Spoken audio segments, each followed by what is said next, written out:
Hello, and welcome to Great Neck Library STEM Lab's Digital Transmissions.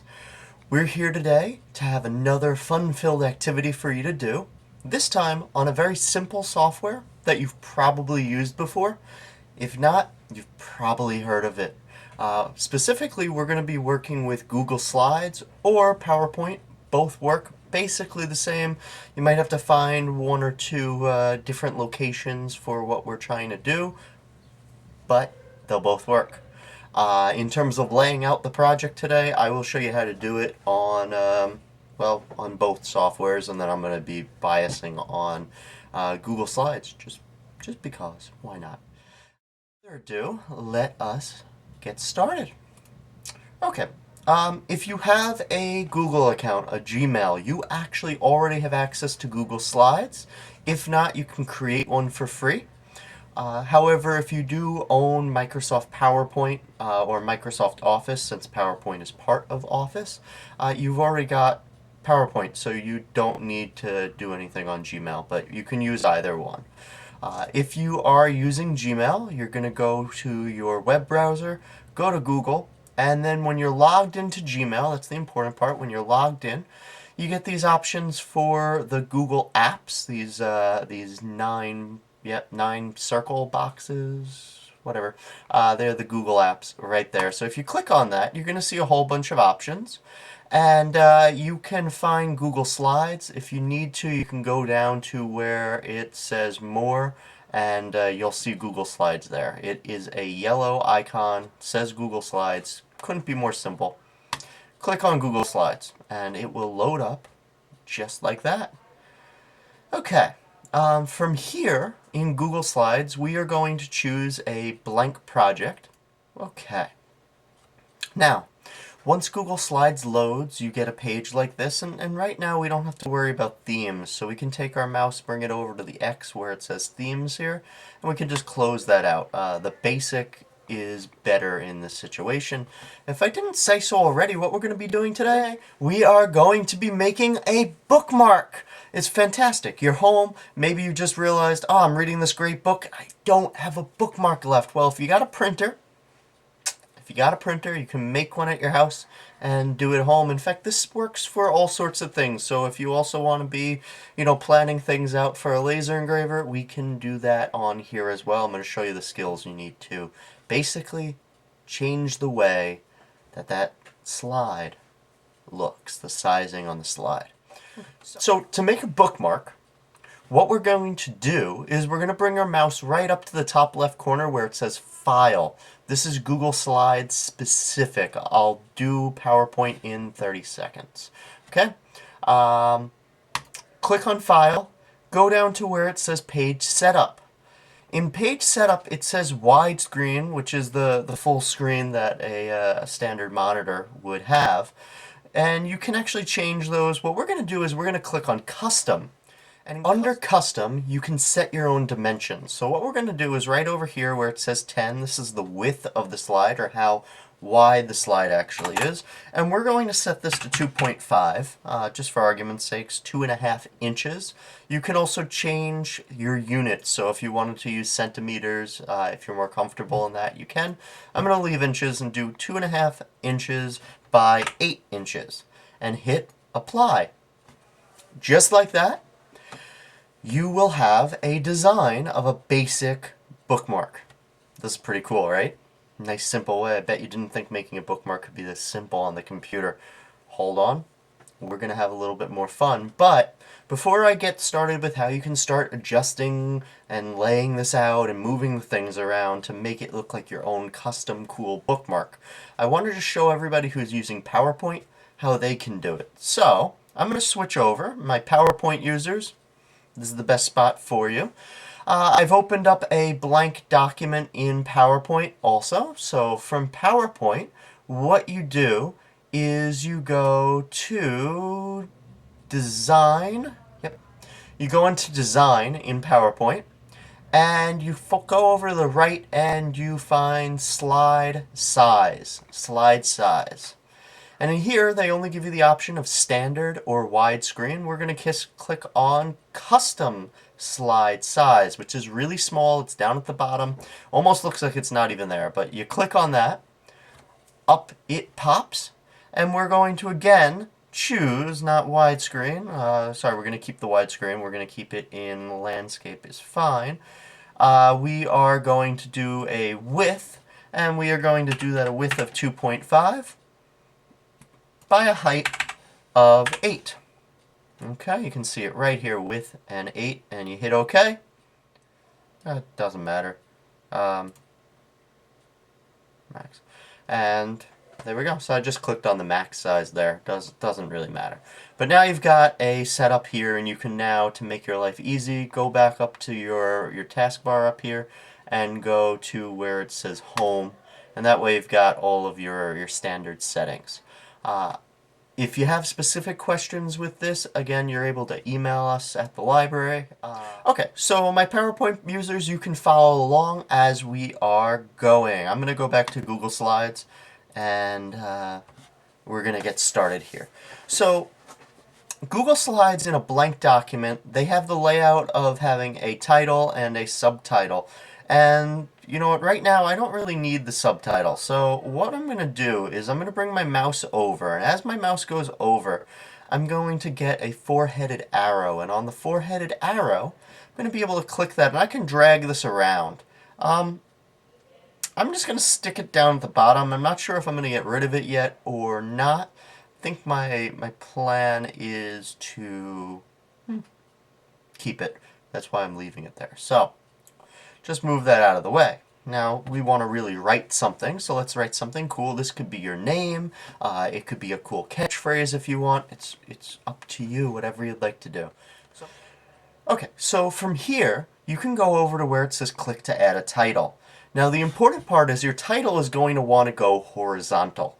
What I want to do is make it go vertical. So what I'm going to do instead is I am going to write one letter at a time. In fact, I'm going to turn caps locks on my keyboard. Okay, so I don't have to keep holding shift down. I want everything capitalized, so I'm putting caps lock on. Okay, so I have the G. I'm going to hit enter. And now we're going to write out Great Neck Library to be boring.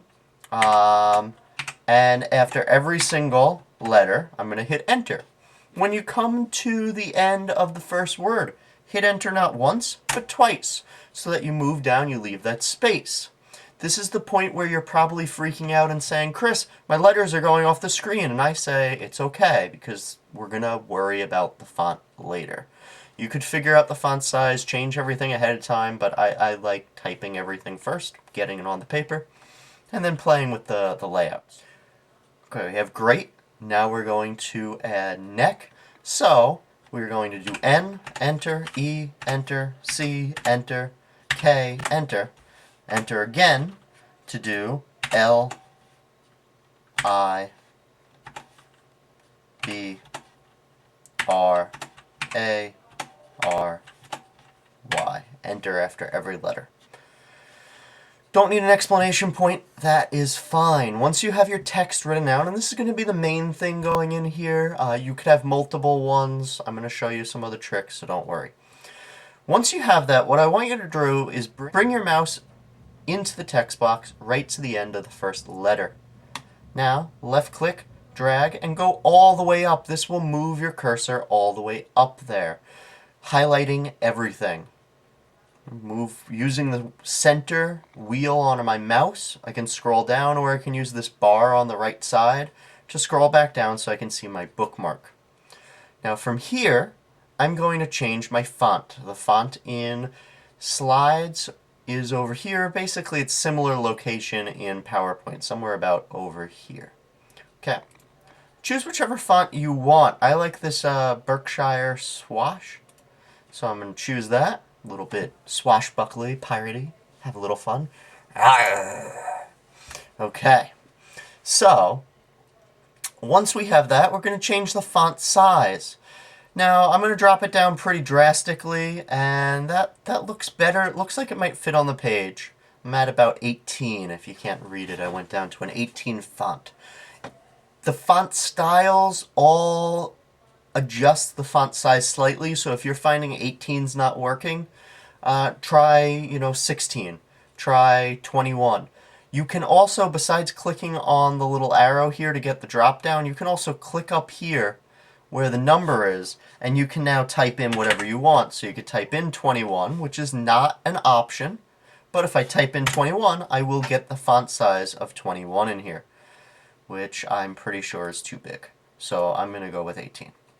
Now, the next thing is to adjust how this sits here. Now, the main way to do this is when you have a text box selected, you get these pickup points, these square pickup points. They appear there, and what you can easily do is go to the bottom one, the bottom center one. Don't grab one of the corner ones unless you really want to adjust something. I don't want to do that much, so I'm going to the bottom center one. I'm going to pull down on it, and that's going to start to move the text around. And lo and behold, what am I going to find out? That I probably could have used a slightly larger font. So I'm going to left click, highlight, and guess what? I was wrong. 21 is perfect. Okay, so now that we've got 21, we're going to move this down just a little bit more, getting it in there, getting it look nice. I'm happy with that. Other ideas for you to stylize this might be to bold your text or italicize it. I don't like the italicization in this font, but I do like the bold, so I'm going to keep it bold. Can also change the color. Now here's the deal.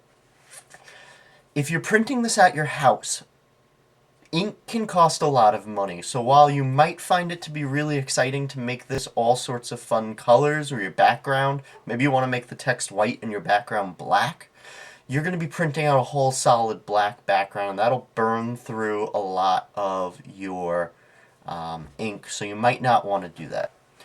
So instead, I'm going to just change my font color, make it something cool, not too exciting. You have these colors right here, but you can also click on Custom.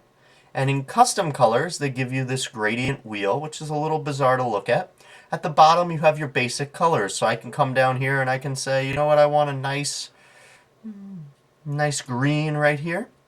You can change the bar. Click on the circle, move it left or right. In fact, we're great neck. Let's make it red. Red for our library logo. Why not? And from here, once we have our library logo or our color, you'll notice that this circle still says black, and it's got a number sign here of 000. It's because every color has a specific number assigned to it. So to change the color from black, because this is the color that is getting chosen, what you do is you grab this little circle down here and you move it, and you see how that color is changing? And I can now choose the exact color red that I want, which will be this one right here, and you see the unique identifying number here. We hit OK. Boom. We've changed the color. I'm happy with the font. Once you're happy messing with this, adjusting it, what I can do is now left click. Now you might choose that you want to put the font on the left, the center, the right. You can do this. This is your bookmark, but I'm putting mine right in the center. Okay, next up, I'm going to write STEM Lab down here. I knew there was a reason I had this. And I still have caps lock on, so if you had turned it off, you might want caps lock back on, or you might not. In my case, I'm going to do STEM, and then space, and the L. Now I'm going to turn caps lock off. A, B, and that's how I got it all capitalized. Now, if you're just capitalizing one letter, I do recommend pressing the Shift key down rather than caps lock, but you can do both. If you're doing every letter, having the caps lock on makes the most sense. I'm going to just quickly left click and drag to select my entire font here, come up to my font styles. It's saving most recent, which was the Berkshire Swash. I hope I'm saying that correctly. And I actually like the font that size. So the only other thing is I'm going to change the color. So I'm going to go up to the A text color here. And I'm going to click on underneath custom. It had the same color that I had just chosen. Easy, right? Click it. And now I'm going to use the top box here to just move the font down ever so slightly. Just like that. So what we're going to do now is I am going to talk about putting a border in, because when you're cutting this out, it might be a little hard to tell where the bookmark is when it gets printed. So we're going to put a border in, and to do that, it's a basic shape. So if you don't have anything selected, and if you're unsure how to do that, if you have something like this, your toolbar appears different here. So what you do is you click anywhere else. So I go over to this gray portion of the screen, and I just left click. Boom, just like that. I now get these options here, and one of them is this shape option, and I can click on it. It's this circle and box. I click on it, and first option is shapes, and lo and behold, the first option, once that menu opens, is a rectangle. There's actually rounded rectangles and other shapes here, so you can be creative. I'm going to be boring. Choose the rectangle. Okay, you now get a new cursor. It looks like a cross or a target point. From there, I'm going to go up to just about the top right corner. If you look very closely, I'm leaving just a little space. I'm going to drag my mouse all the way down. I'm holding the left side of the mouse down, and I'm going over to the right. Google Slides will create these measuring points for you, and that will help you locate what you are doing. Now, as soon as you let go, which is the next step, you let go of your mouse, your screen turns like this. Your text went away and you start freaking out like, oh my god, I lost everything. Here's the deal, you didn't, it's just below. It's like a cake. There's multiple layers. There's a layer here, a layer here, a layer here. You're layering things up. This is very common in all graphic design, and PowerPoint is not that much different. So we have a layer here. So let's get past the panic. What I want you to do is bring your mouse over that selected rectangle, and I want you to right-click it. When you right-click, you get all your options. That's what the right-click of the mouse actually does, is it brings up options. Again, Mac users, you may need to be using Control or Command and then click to get these options. Okay. Now in here, you go down about halfway through the menu, you see the option for Order. Under Order, there is Send Backwards. Well, there's actually Send Front, Bring to Front, Bring Forward, Send Backwards, or Send to Back. Now, we only have the option to send backward or to back because it's the top layer. The difference is if I send backwards, it's going to go back one layer. So if I have 3 layers, let's pretend, all this is going to do is it's going to go down one layer if I hit send backwards. So it's going to go here, leaving another layer right down there. If I hit send to back, it's going to go not down one, but it's going to go all the way to the bottom. It'll make it the base layer, which is the one we want right now, folks. This is our background. So we're going to hit send to back. Just like that, we get everything. You may notice, I'm not sure if it's picking up on the screen, but the background of my gray box, it's gray. It's not white, which means we're using ink, and I want to limit that as much as possible. So if I come up and I bring my mouse up here, I have Fill Color. It's in PowerPoint also, Fill Color. And you select that, you click on it. And what I want is I just want it to be transparent. You could choose white, that works the same, or a different color if you wanted to use up a little bit more ink. But we're going to click transparent. Okay. Next up, border color. Now it's black by default. I can tell that because there's a black line here, but we're going to change that. We're going to click on it, and the reason we're going to change it is the border doesn't take up much space. It's not using a lot, so we're going to make it a fun color. And we are going to, this time, choose something like, let's go with blue. Okay? Now it might be hard to tell because blue looks basically the same here. But we can now click, and I now have a blue line.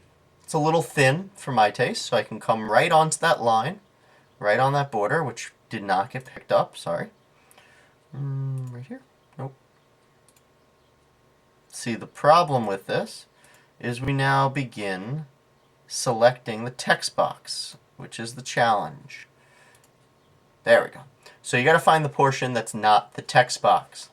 If you needed to, if you kept picking up the text box, what you could do is right-click on your text box, specifically on one of the lines, and you can hit Cut, and then you'd be able to paste it back in using your Edit and then Paste, and it'll come right back to where it was. So If you're having trouble, you can always remove that layer, but I'm able to pick it up right here in the top left corner.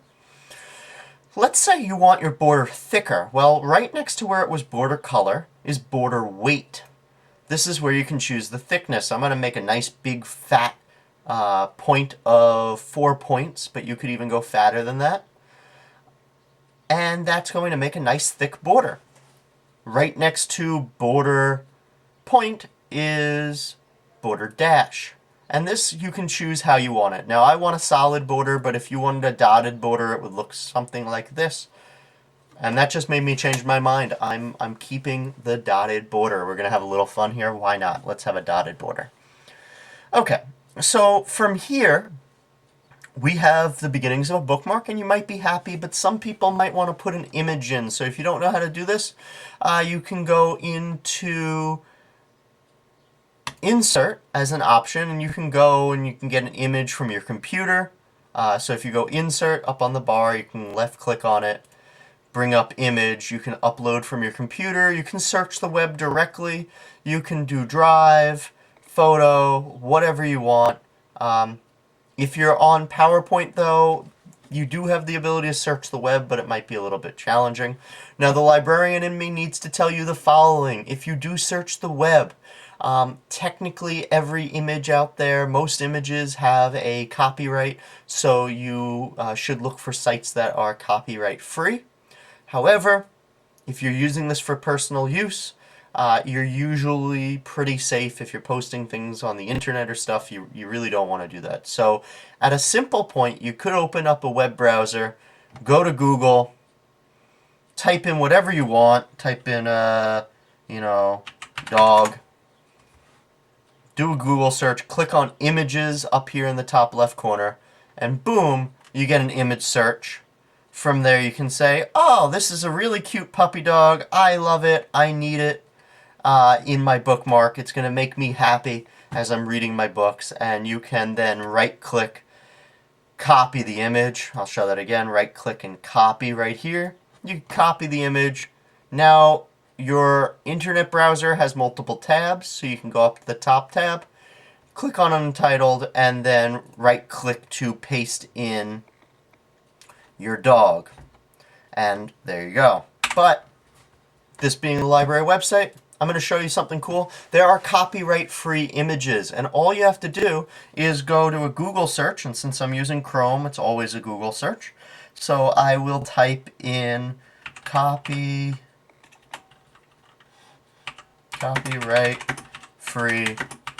images. And yes, there was an image search for copyright-free music because that exists also. I stay away from anything that says AD. I don't like clicking on ads. That means somebody's paying for it. So there's one site here. There's a few sites. I'm going to click on this one, Pixels. So royalty-free image. And you can see that it's saying that there's a search you can read.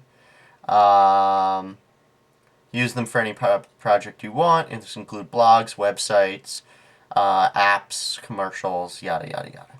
So you can use any of these images. They're copyright free. And what I can do is I can come in here and I can type in whatever I want. I'm going to try a difficult search. This would come up under Google. You would find an image for this. But I'm going to try dog and book together and see if anything comes up. Ideally, in my mind, I want a dog reading a book. And wow, I got really lucky on this site because there are dogs appearing to read books. So we are good to go. But there's a ton of images here. And I want a dog with a book because why not? Here's one. We'll take a dog with a book. I feel like the dog's really looking at the picture. It says free to use. You can scroll down. They'll give you other suggestions, but they say this one's free to use. And I'm going to right-click and copy. You can also download for free if you'd like from this site. But the key part is this is copyright free. So we're a little safer. So from here, I'm going to come in. I'm going to right-click, and I'm going to click Paste. And this is going to bring in an image that's probably going to be really small. That's good. If the image is really large, This happens sometimes, and I'm going to make this large by grabbing one of the points here, and it might actually be larger than your page. It might do something like the following. Why is it not working? It might be bigger than your page, and in that case what you do is you've got the pickup points here, and you might have to use a scroll wheel to find it. If the image was really, really big, it might be off of the whole screen. So you might have a scroll wheel here that you have to use, or a scroll bar. Okay? Instead, the image is right here. I can grab a corner and I can shrink it. Moving my mouse from, I usually do the top left to the bottom right. I can make this whatever size I want. And I can move this here. Now this is where your artistic mind comes to play. Maybe what I need to do is adjust this. So if you click on an image or text, any box, you can move them around and put them wherever you'd like. So what I'm going to do is I'm going to do a little adjusting now. I'm going to actually grab my text and I'm going to shrink it down. I'm going to still move it, but I actually want to move it down, not all the way down. I'm going to move it over here, out of the way. I'm going to take STEMLab.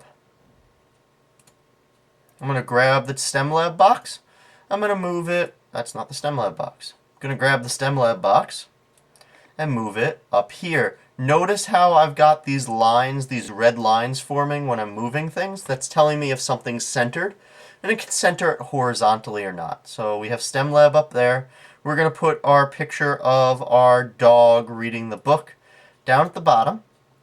But it's a little too big still. I want that border, so I'm just going to shrink it just a little bit more and move it until I get it centered. Perfect.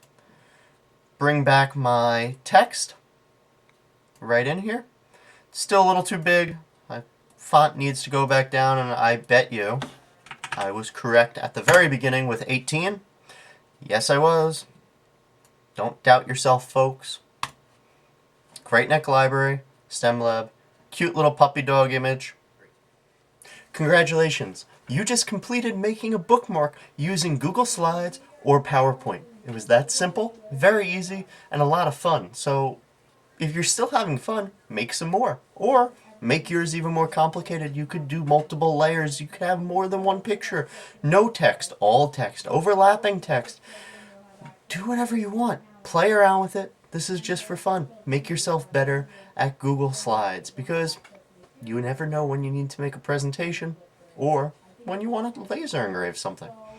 So the last step is printing it, and what I should say is that you can make multiple bookmarks here. There's two ways to do this. Way number one is if you go up to this plus sign right here, you can click it. It'll give you a new slide, the same setup as the one you just used. However, it's totally blank, and you may not want to start from scratch again. So if that's the case, we'll come over here. I'm going to right-click and then delete the button. And instead, I'm going to go up to my first one. These are called thumbnails on the left, your basic design of your slide. I'm going to right-click on it. I'm going to go down to where it says Duplicate Slide. This makes an exact copy of the same slide. See how I have two now? It's perfect. Okay, great if you have multiple kids and they want to do something similar or just want to change their name. You want to lay it out for them. Get it started. So the next step's printing, and what we're going to do is we're not going to click on the little print icon here. We're going to go to File, and we're going to go to Print Settings and Preview. Now, I've had to record this video a few times in multiple segments right now. The reason my glasses are a little darker is I had to step outside for a few minutes. Anyway, I've changed this already once, but when you load it, it looks like this, and it says one slide without notes.